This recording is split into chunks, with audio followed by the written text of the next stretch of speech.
Firman Yahweh katakan apa? Bahwa Tuhan mengenal rancangannya. Segala proses apapun dalam hidupmu, akhirnya adalah indah pada waktunya.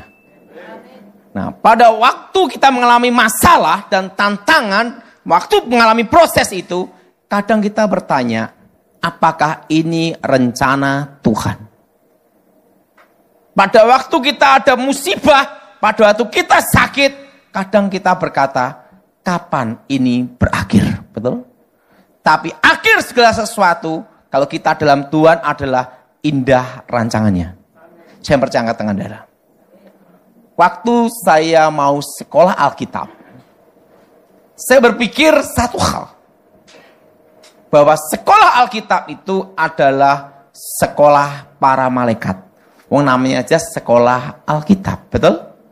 Betul? Bayangan kita adalah sekolah para malaikat. Semua suci, haleluya, haleluya. Betul? Betul? Nah, waktu kita pertama kali bertobat, kadang kita berpikir, kita masuk gereja, semua orang kudus, malaikat semua. Betul? Saya setuju angkat tangan saudara. Nah, betul? Kan gitu semua malaikat kan gitu. Nah, waktu saya pendaftaran masuk, pikirannya saya seperti itu. Begitu saya masuk sekolah Alkitab, hari pertama sandal hilang. Nah, ingat, kadang kita dalam proses itu bertanya, apa yang kita inginkan tidak sesuai yang kita harapkan, betul? Betul? Betul? Itu namanya proses. Karena apa? Karena manusia hanya melihat hari ini. Tapi Tuhan melihat jauh ke depan. Maka saya beritahu, segala sesuatu ada akhirnya. Dan apa yang terjadi? Saya ambil keputusan, saya angkat koper, minggat, saudara. Kenapa minggat? Wah, ini sekolahnya, sekolah apa ini? Karena apa? Di situ malaikat dan setan tidak bisa dibedakan, gitu, saudara. Karena semua pada haleluya, gitu, saudara. Betul? Betul? Nah, makanya kalau kita di gereja, jangan melihat orang, tapi lihat Tuhan. Saya setuju angkat tangan, saudara. Karena apa? Kadang teman kita sendiri di gereja, dia pertama kali yang utang ngemplang, kan gitu, saudara. Betul? Kalau kita lihat orang, kita bisa kecewa. Tapi kita lihat Tuhan yang indah pada waktunya. Nah, apa yang terjadi? Saya angkat koper. Udah angkat koper. Bless. Tiba-tiba terdengar suara di telinga saya. Kembali kamu ke sekolah. Karena segala sesuatu indah pada waktu. Manusia hanya melihat hari ini. Tapi Tuhan melihat jauh ke depan. Yahweh melihat jauh ke depan. Apa yang terjadi? Ya udah saya balik lagi. 3 tahun saya sekolah Alkitab. Tiba-tiba rektor panggil saya. Makanya sampai sekarang itu saya tidak ada gelar diploma maupun gelar S1. Tidak ada. Dan dipastikan waktu itu tidak bisa jadi pendeta. Waktu itu guru-guru sekolah Alkitab rapat semua dan mengambil keputusan saya harus lulus. Waktu itu rapat, rektor panggil saya, Daud, sebenarnya kamu tidak lulus. Hah? Tetapi guru-gurumu sepakat harus diluluskan. Kenapa? Tidak mau ketemu kamu lagi. Karena kalau ketemu kamu lagi, kamu lulus sekolah Alkitab, masuk kuliah, mereka ketemu kamu lagi. Jadi mereka sepakat kamu diluluskan dengan satu syarat. Tidak boleh meneruskan sekolah tinggi teologi. Kenapa? Karena mereka bersepakat kamu murid paling goblok. Jadi tidak ada gunanya gitu loh. Nanti malah bikin masalah katanya. Udah. Jadi kamu akan diluluskan ranking 4. Murid tinggal 4. Nah, ingat. Waktu kita mengalami proses itu sakit. Waktu kita direndahkan, itu sakit. Pada waktu kita tidak dipandang, itu sakit. Betul? Tapi ingat, kita harus lihat bahwa segala sesuatu itu ada akhirnya. Siapa yang setuju, saudara? Betul? Semua penderitaan juga ada akhirnya juga. Dan apa yang terjadi? Saya di wisuda, saya senang sekali bisa lulus, saudara. Tapi dikatakan, saya tidak boleh meneruskan sekolah tinggi teologi. Secara manusia, saya dikatakan selesai untuk jadi pendeta.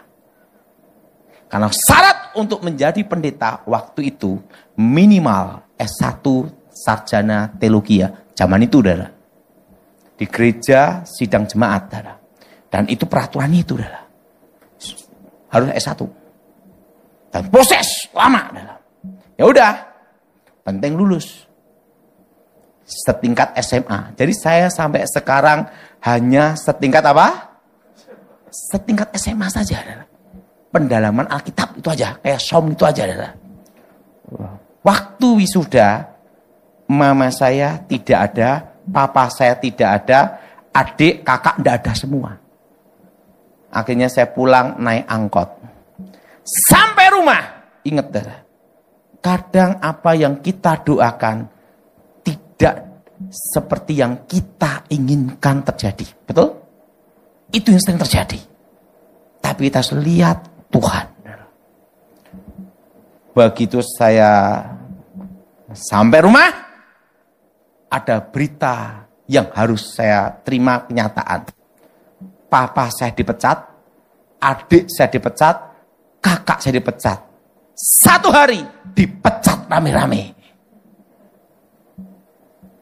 Di saat kita mengalami seperti itu, kadang kita berpikir, apakah ini rencana Tuhan? Betul? Betul? Kadang dalam hidup kita, kalau kita tiba-tiba mengalami musibah, mengalami tantangan dalam rumah tangga, dalam bisnis, kadang kita bertanya, apakah ini rencana Elohim? Betul? Betul? Karena kita hanya melihat seperempatnya aja.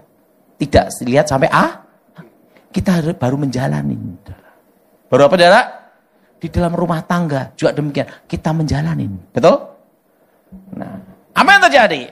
Ya udah. Di saat seperti itu, Alkitab berkata, kalau engkau mencari aku, kamu akan menemukan aku. Nah, pada waktu kita bertanya kenapa dan mengapa, itu tidak akan ada jawaban. Yang penting nomor 1 adalah apa? Percaya indah akhirnya. Dan percaya kita lihat Tuhan pasti membela dan menjaga kita. Saya berpikir satu, kalau saya stres, satu keluarga gila, kan gitu. Harus ada yang satu yang bangkit. Engkau boleh jatuh, tapi tidak boleh tergeletak. Engkau harus bangkit. Siapa yang setuju angkat tangan, saudara? Harus apa, saudara? Bangkit. Waktu itu saya berdoa. Waktu saya berdoa, tiba-tiba ada suara.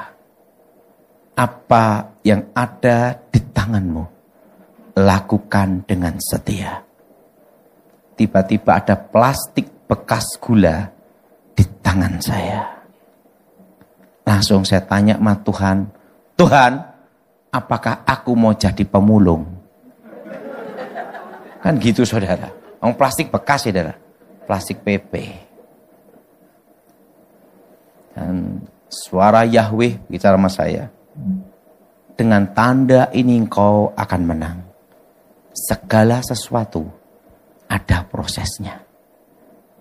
Saya lihat salib ada di langit, saudara. Saya berdoa. Berarti saya harus jual plastik. Yang jadi pertanyaan, modali sopo? Modali siapa? Dalam hidup ini, nomor satu adalah bertahan dalam kondisi apa adanya. Apa saudara? Bertahan dalam kondisi apa? Apa adanya. Saya ngomong sama mama saya, "Mah, aku mau kerja plastik." Mama saya ngomong sama saya, "Daud, kita ini hanya tinggal ada uang 100.000 rupiah." Itu tahun 96. 100.000 rupiah, bukan dolar, rupiah. Ini tak kasihkan untuk kamu. Kalau kamu berhasil, berarti memang Tuhan menyertai kamu. Tapi kalau gagal, itu modal terakhir. 100.000 toh. Yang kedua, saya kata, "Mah, aku perlu motor." Saya masih ingat itu motor Poswan Yamaha. Mama saya ngomong gini, "Daud, ini ada motor, bulan depan kita tidak bisa bayar kreditnya. Kamu yang lanjutin." Gitu dah. Udah 100.000, nanggung kredit lagi dah. Tapi ingat, dalam segala apapun terjadi, kita tidak boleh menyerah pada keadaan. Bertahan. Siapa yang setuju, saudara? Apa saudara apa adanya. Seperti saat ini, kita mengalami resesi ekonomi. Bertahan dengan talenta yang ada. Waktu itu, saya beli plastik, dapat 1 sak waktu itu. Di toko plastik Kilap di Balong, Solo. Saya tidak ada pengalaman sama sekali dalam bisnis. Taunya dulu adalah sebelum bertobat, Jopo Montro, keris tombak. Waktu bertobat, sekolah Alkitab, itu pun paling goblok. Dan apa yang terjadi? Sekarang saya mau kerja, gimana melangkahnya?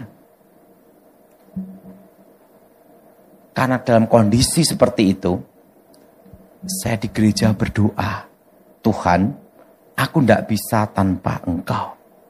Di saat seperti itu, lakukan itu. Aku hanya berharap satu dalam hidup saya. Aku ingin memberikan hidupku yang terbaik untuk Engkau dan untuk negaraku.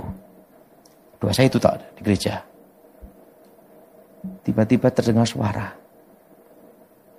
Jangan takut, jangan khawatir. Dengan tanda ini engkau akan menang. Ada salib lagi. Nah, setelah itu, saya jualan plastik ke simbok-simbok. Makanya kita harus setiap perkara yang kecil. Bertahan apa adanya. Saya waktu itu, saudara, dikasih. Mama 100.000 itu dapat 25 kilo plastik AD. Kresek hitam. Tak jual ke simbok-simbok itu. Makanya saya suka hidup di pasar. Sampai sekarang. Sehari hanya untung 5.000. Masih nanggung kredit, saudara. Kreditnya motornya papa saya Poswan itu, saudara. Saya kelilingan plastik dari omset 25 kilo. Naik 50 kilo. Naik 1 kintal. Dan di dalam berapa tahun, jadilah pabrik plastik, saudara. Dan saya tidak ada utang bank. Puji Tuhan dalam hidup saya. Saya lahir. Dan sampai umur saya ini mau 51. Saya tidak pernah utang bank, perorangan, termasuk kredit. Tidak ada. Kenapa? Karena saya pernah mengalami latihan survival. Waktu itu guru saya, waktu saya belum bertobat, guru saya itu seorang veteran perang. Pasukan khusus. Suatu kali dia tanya sama saya, "Apa yang kamu takuti dalam hidup kamu?" Saya ngomong, yang paling saya takuti dalam hidup adalah satu, lapar. Betul? Siapa yang setuju angkat tangan, saudara? Betul? Setan saya berani, lapar gua takut. Betul? Betul? Betul? Betul? Siapa yang cocok angkat tangan, saudara? Ngomong sebelahnya, lapar dulu. Itu yang paling kita takutin, betul? Betul? Betul? Dia ngomong gini, apa yang kamu takuti harus kamu hadapi. Dan yang menjadi yang ditakuti itu harus kamu kalahkan. Dan kamu keluar di pemenang, mengalahkan yang ditakuti. 1 minggu, 2 minggu saya dilatih cara menggunakan pisau. Pertarungan pisau. Bertahan untuk menghadapi binatang-binatang. Udah? Dia ngomong, kamu kan takut lapar toh. Kamu sekarang saya ajak satu tempat. Saya diajak jalan satu tempat setelah latihan. Itu di hutan, saya masih ingat itu. Dan dia memberitahu panduan, ingat petunjuk arah. Kalau kamu bingung untuk ini, kamu cari aliran air. Pasti akan sampai ke ujung sana. Kalau dari atas, air itu ke bawah. Kalau kamu tersesat, kamu cari dulu. Dan setiap kali kamu jalan, kasih tanda. Ingat itu. Supaya kamu tidak tersesat, jalan keluar dan jalan masuk. Setiap tanda, itu harus kamu hafalkan benar. Itulah survival. Ini 1 botol air untuk kamu. Ini korek api. Dan ini 1 pisau. Setelah itu ditinggal. Ditinggal di situ 1 bulan. Makanya saya itu sudah ngalami makan tikus. Makan kucing. Makan ular. Makan binatang-binatang. Terus badan compang-camping semua ada 1 bulan. Tidak taunya itu guru saya jarak kira-kira 1 kilo itu ngawasi saya terus. Nah, minum apa adanya gini. Dia ngomong gini. Ingat pesan saya, 1 bulan itu saya dibebasin. Ini pelajaran dalam hidup kamu. Kalau kamu lolos dari hutan ini, kamu di kota pasti bisa hidup dan lolos. Ingat, selama ada tikus, kamu bisa hidup. Gitu dah. Ada makan tikus. Makanya saya lihat tikus, wah pasti ada tikus, masih apa dah? Ya benar, bertahan. Dan apa yang terjadi? So, pabrik plastik selesai. Makanya saya itu dalam hidup saya tidak berani khotbah masalah rumah tangga. Maupun konseling rumah tangga, apalagi pacaran. Kenapa? Karena saya itu bukan orang romantis. Tiba-tiba ada panggilan negara. Saya baru menikah. Itu tahun 2004. Baru menikah 1 minggu 2 minggu, langsung dipanggil untuk ngawal presiden. Pabrik plastik ditinggal, saudara. Tinggal untuk mengabdi pada negara. Apa yang terjadi? Ya itu termasuk Tuhan itu baik, jadi sakti benar. Hanya bertemu 1 minggu 2 minggu, jadi lahir anak saya yang pertama itu. Langsung bus jauh. Makanya istri saya itu orang hebat, saudara. Belum tentu wanita zaman sekarang bisa kuat. Saudara. Kenapa? Begitu saya tugas negara, plong jalan, dijemput pasukan khusus jalan. Dan istri saya itu tidak tahu apa pekerjaan saya. Karena itu semua senyap dan rahasia adalah. Karena saya dulu sebagai informan untuk presiden, saudara. Dan untuk ngawal presiden, secara rahasia adalah. Jadi istri saya itu wanita hebat. Dia tidak tahu siapa sebenarnya suaminya. Tinggal, plong, 1 bulan. Dan hanya boleh pulang sekali tok. Dan dikasih waktu 3 jam. Untuk bertemu istri. Makanya istri saya ngomong, saya menikah 20 tahun. Tapi rasa punya suami baru 3 tahun. Pergi, pergi. Nggak tahu suaminya gimana. Makanya istri saya ngomong, satu hal yang aku tidak mau dan tidak saya perbolehkan untuk anak saya. Dia bilang gitu. Yaitu menggantikan kamu jadi pengawal presiden. Saya belum siap sewaktu-waktu terima bendera merah putih gitu. Gitu. Nah, enggak siap gitu. Ya udah. Itu 5 tahun. Makanya saya itu sama istri itu agak jauh. Makanya kalau ada yang konseling rumah tangga sama saya bingung. Kenapa? Wong saya aja perlu dibina. Baru belajar. Nah, 5 tahun. Awal presiden 5 tahun dalam. 5 tahun, istri saya tidak tahu siapa suaminya sebenarnya. Tidak tahu. Suatu kali Ibu Presiden, Ibu Ani Yudhoyono ngomong gini, sama Edi Wibowo, itu kasihan istrinya. Dia tidak tahu siapa suaminya sebenarnya. Supaya istrinya tidak bingung, panggil ke sini, panggil. Masih ingat itu, panggil. Istri saya dan anak saya pertama. Langsung ke Cikias. Waktu itu dia bingung, kenapa ada pangser-pangser penjagaan ketat. Kok semua yang ketemu suaminya gini semua adalah. Kan bingung dah, ini siapa gitu loh. Suaminya itu siapa? Karena taunya, istri saya itu taunya itu suaminya adalah seorang pengkhotbah, seorang hamba Tuhan. Tidak tahu tugasnya apa kan gitu dah. Taunya karena pelayanan terlalu sibuk, pulang sebulan sekali gitu dah. Makanya istri saya orang hebat. Setelah itu dipanggil ke Cikias. Ditanya gini. Ibu, saya mau tanya. Tahu enggak suamimu itu siapa? Ya, hamba Tuhan. Pelayanan ke gereja. Kan itu dah. Tapi pulangnya kok sebulan sekali itu loh. Itu pun 3 jam. Yang nganter pasukan khusus semua gitu loh. Nah setelah itu dikasih tahu gini. Ibu pernah dengar pasukan siluman? Pasukan pengaman presiden, pasukan bayangan. Ada 1 pas pampres, kedua pasukan siluman. Langsung di bawah presiden. Pasukan pengawal rahasia. Pernah dengar ibu? Tahu. Salah satunya itu suamimu. Langsung dia kaget. Jadi suami saya pengawal presiden. Iya. Lah selama ini khotbahnya kemana? Ya terserah dia khotbahnya kemana. Langsung dia kaget. Kaget gini. Nah sekarang ibu bisa ketemu keluarga presiden. Kalau suami ibu bukan pengawal presiden, apa bisa masuk ke rumah sini?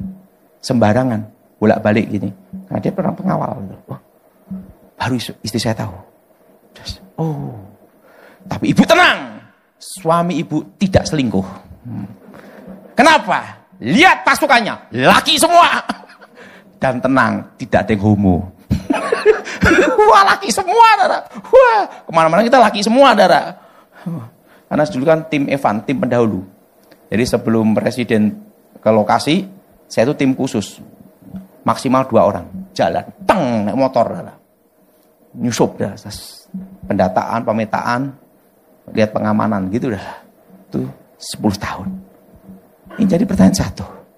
Kadang Tuhan membawa kita di tempat yang tidak yang kita pikirkan. Bayangkan saya sekolah Alkitab kan tidak ada diajar bidang pengamanan. Tapi tiba-tiba Tuhan panggil ke situ. Nah dalam hidup kita juga seperti itu. Saudara perlu tahu, kita semua akan mengalami resesi. Pada waktu saya bicara 2025 kita akan masuk resesi ekonomi, tidak ada yang percaya. Saya masih ingat angkat tangan Dara. Tidak ada yang percaya. Waktu saya berkata emas akan tembus 2 juta di tahun 2025, diketawain. Tidak usah banyak-banyak. Waktu saya bicara nanti Gibran jadi wakil presiden, itu kunci kemenangan. Tidak ada yang percaya. Begitu terjadi semua, pada bingung semua. Kan itu dah. Nah sekarang banyak orang nunggu saya. Bulan Juli ini gimana? Saya kasih tahu. Ngomong sebelahnya, aman. Bulan Juli ini, kita akan masuk resesi ekonomi yang sebenarnya. Kenapa saya khotbahkan bertahan apa adanya? Saudara, jangan terjebak utang bank. Ataupun KPR model apapun. sampai akhir tahun 2026. Karena resesi ekonomi sebenarnya puncaknya di tahun depan.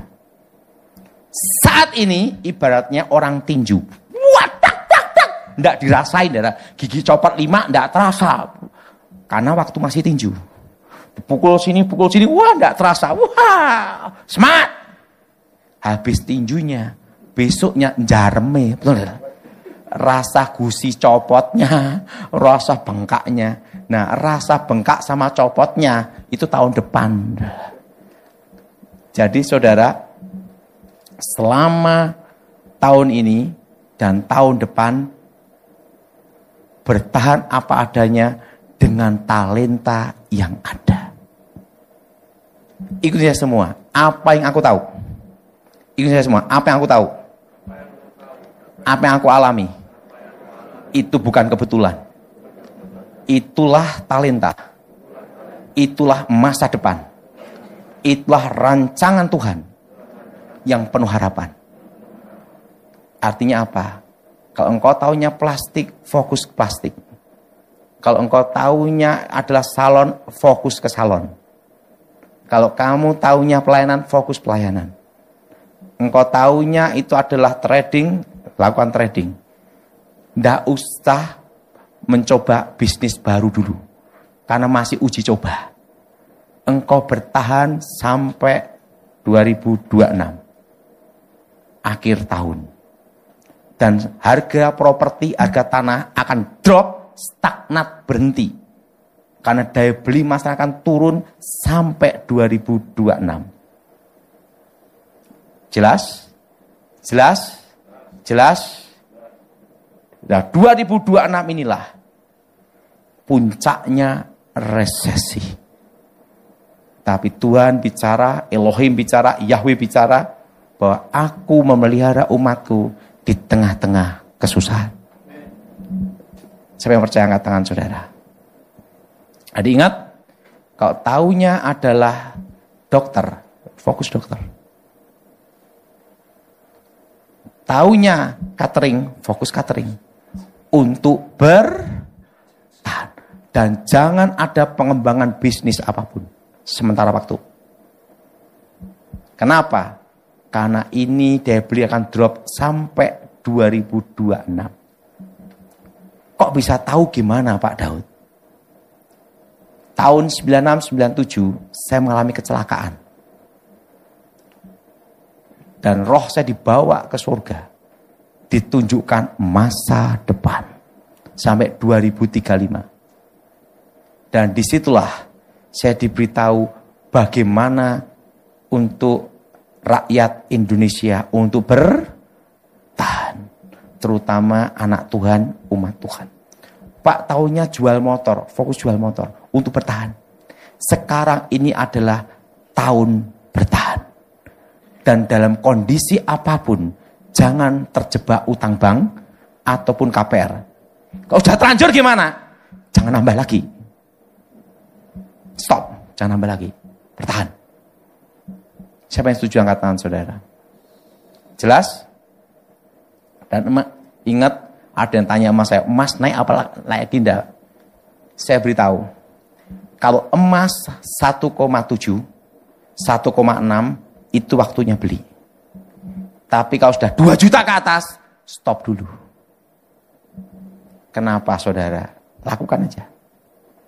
Dan ingat, nanti perak 10 tahun ke depan akan naik berlipat. Perak. Karena nanti akan banyak digunakan alternatif pengganti emas. Karena nanti kandungan emas yang dipakai untuk perhiasan itu maksimal hanya 30-35%. Sisanya adalah perak. Jadi nanti kemungkinan terjadi orang menikah pakai cincin emas oplosan perak. Itu 10 tahun ke depan. Jelas?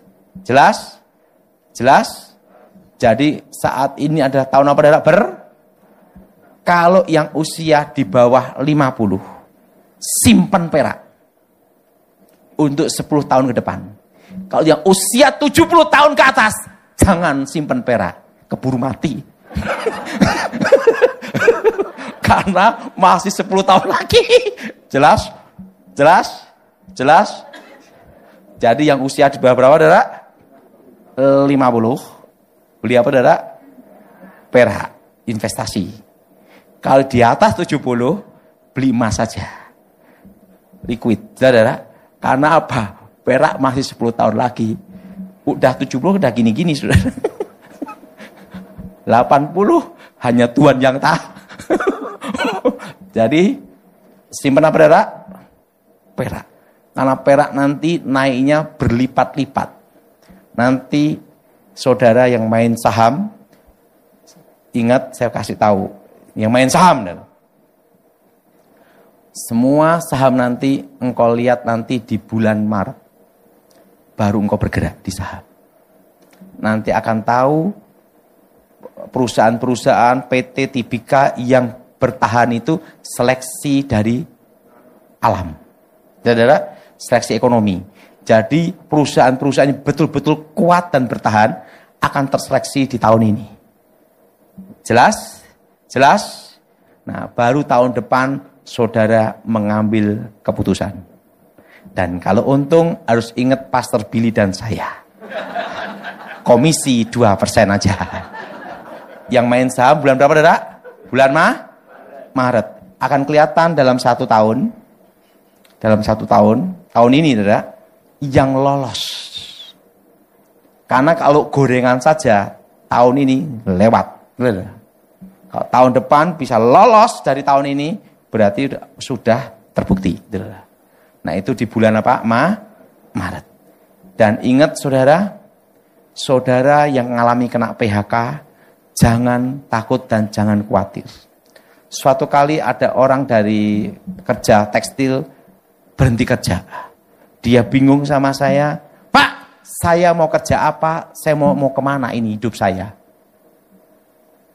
Karena saya tahunya, saya kerja ikut orang, terima gaji tiap bulan. Sekarang saya dipecat, saya berhenti. Dan perut saya tidak bisa berhenti makan. Itulah. Dan saya harus menjalani hidup. Betul? Saya tanya sama dia, kamu taunya apa dalam hidup kamu? Saya taunya babi. Cara beternak babi, ngasih pakan babi, cara ngebiri babi, cara untuk babi gimana. Ya udah, apa yang kamu tahu dalam hidup kamu itu bukan kebetulan. Itu adalah talenta yang Tuhan berikan. Siapa yang setuju mengatakan, saudara?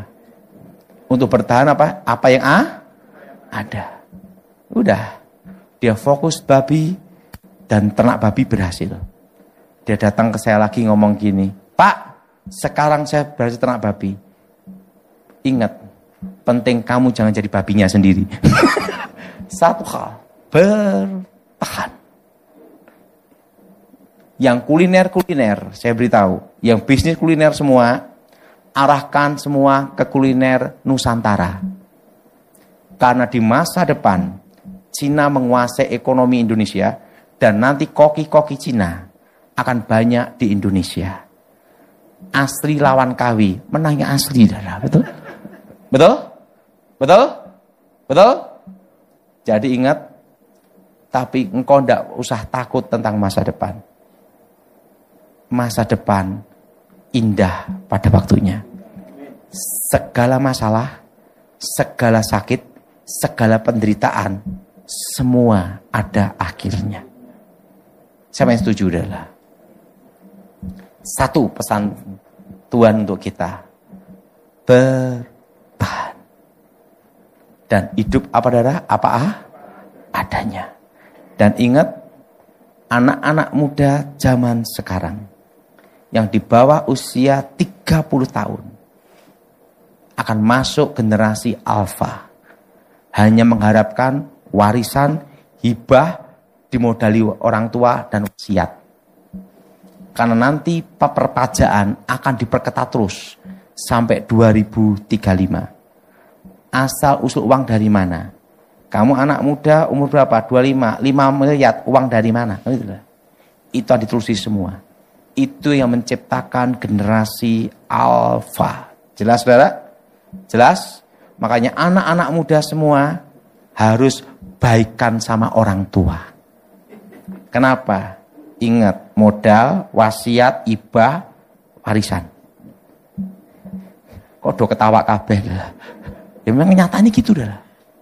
Ya setuju angkat tangan dah. Lah kenyataannya gitu. Tanpa dimodali orang tua, asal usulmu dari mana? Betul? Itu semua akan terjadi di tahun 2035.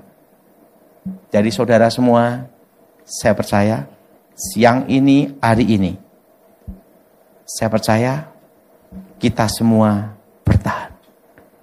Kegelapan yang paling gelap itu sebenarnya pada waktu tahun 2020-2022. Semua yang hidup saat ini, yang berkumpul di tempat ini, itu sudah terbukti lolos seleksi alam. Itu paling gelap sebenarnya. Kalau seleksi alam aja lolos, apalagi seleksi ekonomi. Kita semua pasti lolos. Tahu enggak zamannya corona, ini tak kasih tahu. Makanya dalam hidup ini kadang lebih baik enggak tahu daripada tahu. Suatu kali, saya diminta streaming. Pendeta telepon. Pak Daud, streaming ya? Ya. Nanti sopir yang akan jemput Pak Daud. Itu waktu corona delta itu loh, Dara. Saya dijemput 2021 itu. Di Solo, sopirnya ini matanya kok merah gitu loh. Matanya merah. Jalan Pak Daud, saya disuruh Pak Pendeta jemput Pak Daud. Udah jemput saya adalah. Dan jemput. Sampailah tol Ngawi. Udah sampai tol, udah 1 jam perjalanan, Dara. Dia ngomong, Pak Daud, saya ini sebenarnya masuk isolasi. Hah? Saya negatif positif. Saya positif corona, Pak. Tapi Pak Pendeta nyuruh saya jemput Bapak. Saya jemput. Ini corona nih dah. Dan saya udah lepas masker. Ngobrol-ngobrol dia 1 jam. Sudah masuk tol. Masuk saya mau lompat. Betul? Kamu positif. Corona. Ya udah, telanjur gimana lagi? Sampai gereja, Pak Pendeta saya kasih tahu, Pak Pendeta, itu sopirmu kena corona. Aduh. Jemput pada itu ya. Dia yang nyuruh, dia yang takut ketemu saya. Wah, Pak Daud corona. Enggak. Tahu enggak? Saya tidak pernah kena corona sama sekali. Karena tidak meriksa.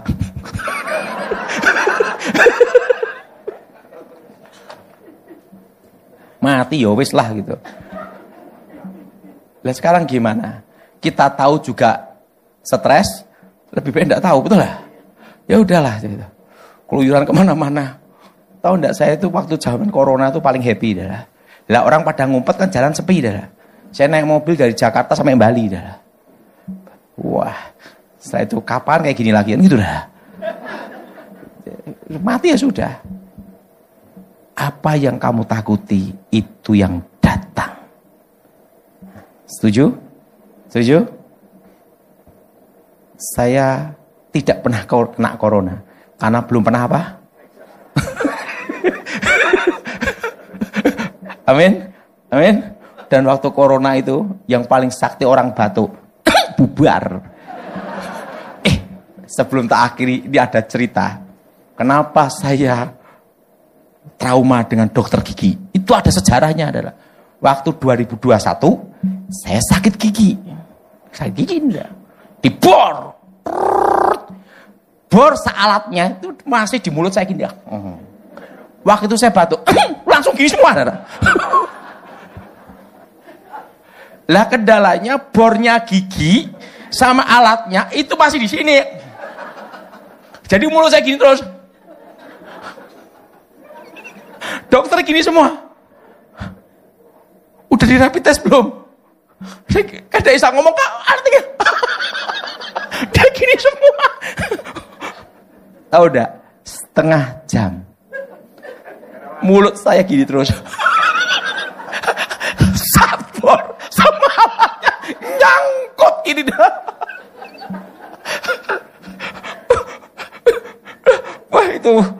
Wah itu tunggu hasil rapid test. Jadi mereka tunggu ini saya.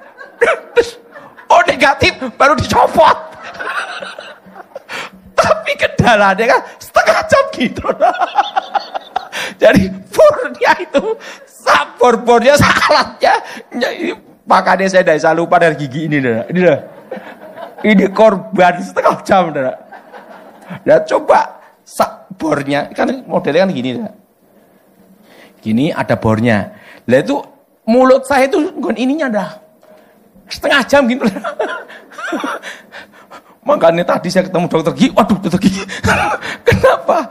Dia ngomong, loh kenapa udah trauma dokter gigi? Alat bornya nyangkut di setengah jam. Tapi ingat saudara, kalau corona aja kita bisa lewati. Apalagi masalah ekonomi. Ingat, kegelapan yang paling gelap itu corona. Sekarang, tidak terlalu berat. Kita semua pasti lolos. Saya main setuju angkatan saudara. Ingat bertahan adanya. Dan jangan ada pengembangan bisnis dulu. Jelas? Dan tahun depan itu puncaknya resesi. Jelas saudara? Resesi ekonomi yang sebenarnya tahun depan. Dampak dari tahun ini adalah tahun depan. Jelas? Nah, mari kita berdoa. Saya Surabaya ini untuk podcast sama Pastor Billy. Nah, mari kita berdoa. Aku percaya kuasa Bapa Yahweh ada di tempat ini. Berkati firman-Mu, Elohim, berkati kami semua. Curahkan hujan keselamatan, hujan pertobatan, hujan kuasa-Mu. Nyata lawatan-Mu Tuhan, hikmat marifat menyertai anak-Mu tempat ini. Dan kami percaya Engkau memberikan jalan keluar dalam semua segala hal. Di dalam nama Yesus Wahai Masiah yang percaya katakan amin.